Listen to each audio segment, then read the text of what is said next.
In this game, there were so many different just ups and downs, a lot of runs. What did you see that was just the main difference maker? I mean, man, we can't start getting down by 18. This is the second game in a row. We had an opportunity to come back the last game, the game before this one, but we can't keep living in that world. So getting down, I think it was 18 points in the first quarter, responding very well, but it takes so much pressure and puts so much pressure on everything you do. So we just got to start the quarters out in the beginning fighting and hunting in the right way. I thought the guys fought all night. We have to clean up the rebounds and the turnovers. That's our recipe for success. When we rebound, when we have low turnovers, we usually win the game. So Detroit played hard. Cunningham and Jaden had a great game. Have to be able to contain their guards, and we have to do a better job rebounding. Mentioning Jaden and Kay, you talked about just how talented this team was. In what ways did they show that in tonight's game, and what made it kind of difficult to slow them down? They're three-level scorers. They can get to the rim. Kay with his mid-range, and then he was shooting threes today. Ivy getting to the rim, shooting threes. So they just did a real good job, 41% from the three-point line.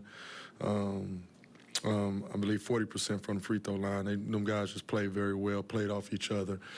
And we just got to clean up our rebounding. So that means all five got to go hunting rebounds. It just can't be Nick. It can't be, Noah. And, Dayron is in street clothes. So we got to fight. We got guys that's hurt. We got to step up, and we got to do it collectively. But I was proud of our guys by hanging in there and coming out in the second quarter and having a 41-point quarter. It showed a lot of resiliency, but we cannot put ourselves behind an 8-ball like that in games and expect to win, especially on the road. So in your mind, I mean, you guys had tied it up, midway through the fourth. In your mind, had you just expended so much energy and given them an early lead that you have to dig out of, that you kind of paid the price for that late? Yeah, to a certain extent, but you want to be in games in the fourth quarter, and we talk about digging deep, and if you want to do something extraordinary, you have to do the extra stuff. So we want to put ourselves in fourth quarter positions. We shorthanded a little bit, but we expect our guys to step up and win games when we're in the fourth quarter. So not making no excuses, but we cannot get down like 18 points. And that, like you say, Brian, that brings a lot of energy to bring that game back. But, we in games in fourth quarter, we expect to win. So that starts with execution. That's coaching staff, that's players, and we have to have the effort to finish games.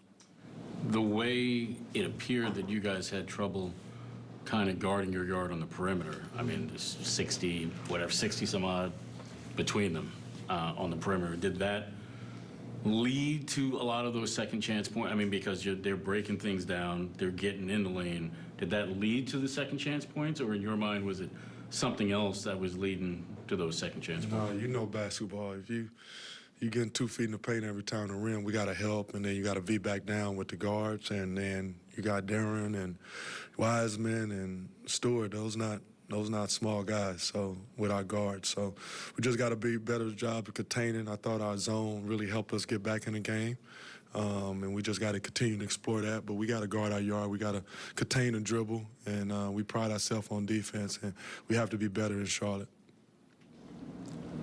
What we've seen from Mikal of late, last whatever it is, I don't know, 10 games or so forth. That's a drop off, not just in raw numbers, but I mean in efficiency from the 17, 18, 20 games before that. Do you think playing every game and then playing a lot of minutes every game when you didn't really have an off season, I mean, do you see him starting to wear down physically? I mean, is he somebody that would benefit from a break? Everybody can benefit from a break, but our schedule is not allowing us to take a break. And I know he came to me and said, I need to play, I want to play, and I believe in him, and our team believe in him. And I know if we continue to have faith and continue to put him in the right situations, he will prevail. He'll get through this. It's making him stronger. And it hurts when you don't have CT or CJ where you're double teaming you and you expect him to be Superman, but he's just not Superman. All the game plan is to him, to take him out the game, and I think in this opportunity he can learn through this. Even through struggle, you have an opportunity to find a lesson in it. and I think he'll find a lesson in it. When he get in this situation again, he'll be better equipped, and hopefully that'll be in Charlotte. Dennis Schroeder at one point felt as if he wasn't going to miss a shot. From what you saw from him to have 31 points, what did you see from his ability to just find so many spots and also finding his guys? He's just a great player. The hesitation dribble, finding the open space and attacking the open space, layups, shooting a three, and then when they come and try to cut him off, he has a great knack of finding his teammates on time and on target. So he's just a great point guard, great addition to our team. I love him to death. He controls the game. He knows the game. He speaks up. He challenges his teammates. He challenges himself. So he's a great leader, and he's going to continue to flourish with our organization, and hopefully he brings everybody with him, which I know he will.